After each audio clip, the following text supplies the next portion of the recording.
Flight boss, bitch, you know, for sure. You're now listening to the Mind of an Antares Moon. I'm the Archangel Uriel, and I'm here to carry out God duties and motherfucking responsibilities. And I'm holding up, this is motherfucking Pluto. This is Pluto. Pluto. But we're going to talk about the sun and the moon right now. Let's talk about the sun and the moon. It's Pluto, nigga. Saturn, nigga.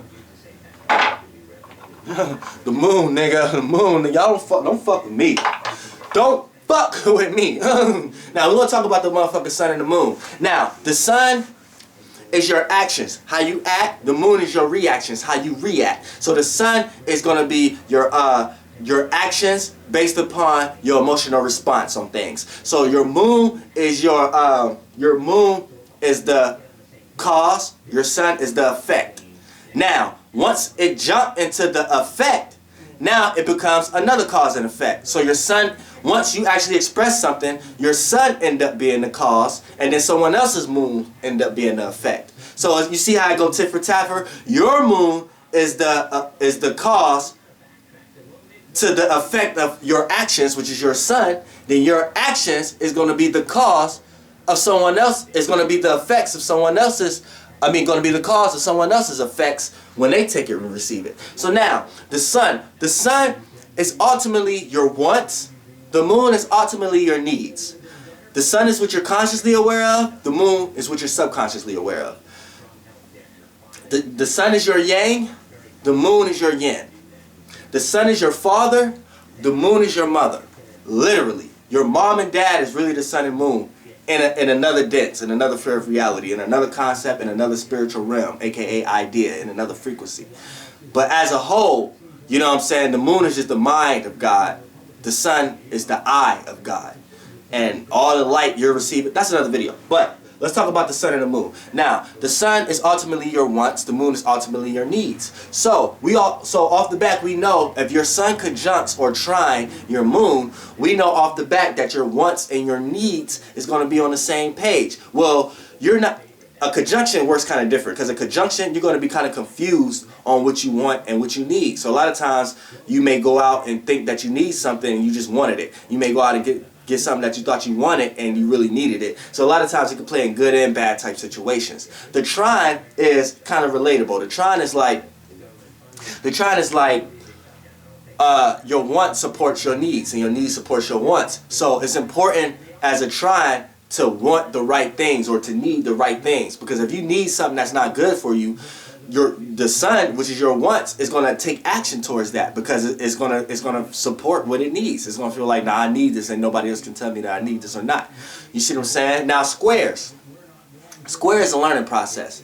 You have to learn from each planet. So when your moon and your sun squaring each other, your sun has something to learn from your moon, it has to incorporate it, and your moon has something to learn from your sun, it has to incorporate it. So a lot of times your wants has a lot to learn from your needs. So a lot of times, like your wants, your moon, your sun. Your sun is your wants, the moon is your needs. So a lot of times your sun, when your sun square your moon, you may take actions on stuff that you want, but the stuff that you want may not necessarily be stuff that you need. And if you don't learn this in life, it can become a detriment. You can become always taking actions on stuff that you want, and it always hurt things that you really need in your life. And then, and vice versa, you could go super for the stuff that you need, but it could block out everything that you actually want in life, so you don't get to enjoy life. So if you don't learn that dynamic, that can play off in a very harsh way.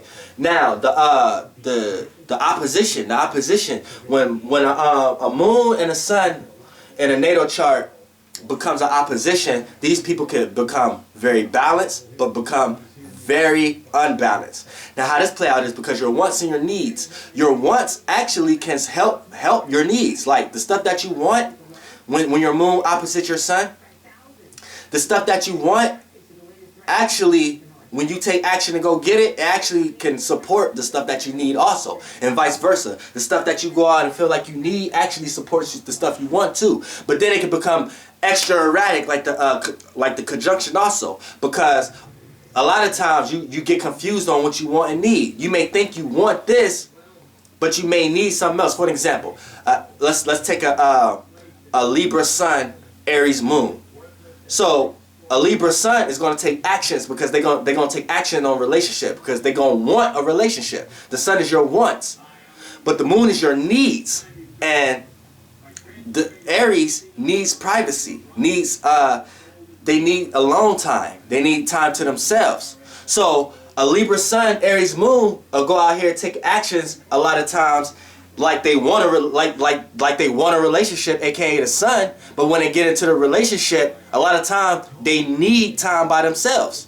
So a lot of times they need, because the moon is their needs, and if they moon in Aries, they're gonna need time to themselves. So a lot of times this becomes unbalanced, and it can throw their partner off, because their partner would be like, this person always showing me that they love me and stuff and want to do stuff with me, but when we actually do it, this person start to act distant, start to act like they want to do stuff by themselves, and I'm confused. 9 times out of 10, you probably dealing with a Libra Sun, Aries Moon, and we could break this down into every opposite signs. Let's break down a person with a Taurus Sun, Scorpio Moon. It's gonna be like the same scenario. You know what I'm saying? But let's switch it around. Let's say Scorpio Sun, Taurus Moon. Now, your actions and the way you act, a lot of times you may act secretive and you may act like you need time to yourself a lot of times, but and this may be your wants. You may want time with people, but want time to be deep. And if they don't want to be emotionally deep, or they don't want to connect in a way, you may want time to yourself. But your needs will be Taurus. So if your needs Taurus, a lot of times you need stability though. You need harmony. You need fairness. So you may be showing the person your actions that you want to be to yourself or stuff like that, but you may need their companionship, so you may do little shit for them, like buy them certain shit to make them feel like you don't feel the way that the actions that you're showing, but you buying them something is your way of telling them that you just don't know how to express your feelings effectively. So you leaving your partner to be like, this person always want to act like they don't like me, but every time I get ready to go leave, this person do something real nice for me to stay. See, that's manipulative Sun Scorpio, not wanting to, leading by actions, wanting somebody to figuratively be psychic to understand how you feel and why your actions is your actions. But so you're showing them all this push away and manipulative way, but your moon is your needs, which would be Taurus, but you practically do something that makes sense to make this person feel like they should stay. So you see, you throw your mate off, but you could be completely balanced also. You see the dynamics? So, you know what I'm saying? The Sun is your wants, the moon is your needs. So that's why it's important. It don't matter if you're a sextile, square, trine, opposition. It's important for you to effectively know thyself, because if you've been going down a wrong path in your life and not understand why, it could be because one of these placements. You could have a conjunction or opposition with your Sun and your moon. Or it could be a square with your Sun and your moon. Or it could be a trine. Or let's go to the sextile. Sextile, that's like, you know what I'm saying? When a sextile is an opportunity. So if your moon and Sun sextile each other, your wants and your needs always going to find opportunities. But sextile, trine, they all could be good or bad. It doesn't matter. But to get Pacific, sextile is an opportunity. It can be good or bad opportunity. So your wants, aka your Sun, may take actions on something that you want. And when you're doing that, you may see opportunities for what you want to be good for what you need. Or you're gonna see opportunities that whatever that you wanted, you take actions to go get it, but it may be an opportunity to mess up something that you had needed. So you had got that, and now you ain't got the money to get what you actually needed. So all the trine, sextile, opposites, they all could be good or bad. It's just the dynamics of the goodness and the dynamics of the badness is what differ between each other. We know the square is going to be a good or bad learning process. We know the trine is going to be a good or bad gift you have. You know what I'm saying? You can have a bad gift. One of your gifts is you always got a fucking liquor bottle. That's your gift, and you always can get it. It don't matter if you're old enough or not, got the money to get it or not. It's like a gift. Let's say your Sun is in Pisces and your moon is in Sagittarius. So off the bat, your actions is going to be geared towards trying to feel and connect in a way that you done created for yourself. And if you can't find that way to connect, you're going to feel not nervous, but you're going to feel uneasy, uncomfortable, unless you can tap into that expression or that feeling or that emotion. And if alcohol is a tool to tap into that emotion again, then you're going to cling to that, because water attached, it clings.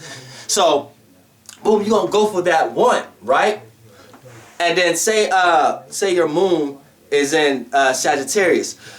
That's gonna be support. You're gonna always feel optimistic, even if it's a day that you know you ain't got a penny to get that bottle. The Sag moon gonna be like, man, I'm not gonna sit there in that feeling though.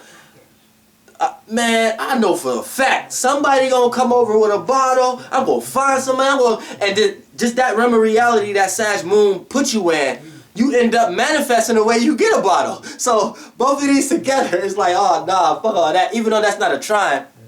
But that's a Jupiter connection, so that's a support. But if we was to get to a trine, and let's say Pisces, sextile, and Taurus, then your moon is gonna be a little bit like the Jupiter. It's gonna be like, well, but it's gonna come to common sense.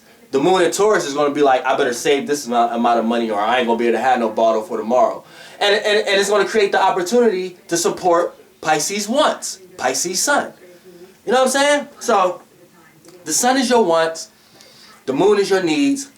Make sure you get what you need, and make sure you wanting the right things. Flight bus, bitch, you know, for sure. Goddamn air.